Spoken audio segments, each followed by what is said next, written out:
12ஆம் இடத்திலே விரயகுரு வந்து அமர்ந்தால் நஷ்டங்களை கொடுப்பார். அது சுப விரயமாக்கிக்கலாம். இந்த சுப விரயமா இப்போ ஒரு பொருள் வாங்குறோம், வீடு கட்டுறோம், கல்யாணம் பண்றோம், இது மாதிரிலாம் பொருள் வண்டி வாங்குறோம், இதெல்லாம் விரயம் தான். ஆனா சுப விரயம். நம்மளுக்கு ஒரு யூஸ்ஃபுல் ஆகுது இல்லையா? வண்டி வாங்கினா நம்ம ஓட்டுறோமா இல்லையா? கல்யாணம் பண்ணா நம்ம குடும்பம் அமைதா இல்லையா? ஒரு பொருள் வாங்கினா அதை யூஸ் பண்றோமா இல்லையா? அதுதான் சுப விரயம். சுப விரயம் தான் கொடுப்பார். அதனால பயப்பட வேண்டாம். அது இல்லாமல் இடம் விட்டு இடத்தை மாற்றம் செய்வார். கண்டிப்பா சிம்மராசிக்காரங்களுக்கு இடம் மாற்றம் உண்டு. அது தொழில் மாற்றமா இருக்கலாம், உத்தியோக மாற்றமா இருக்கலாம், வியாபார மாற்றமா இருக்கலாம். எந்த வகையிலுமே ஒரு மாற்றத்தை உண்டு பண்ணுவார்.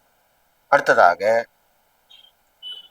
உங்களுக்கு பார்த்தீர்களானால் 4ஆம் இடத்தை பார்க்கிறார். 4ஆம் இடம், 6ஆம் இடம், 8ஆம் இடம்.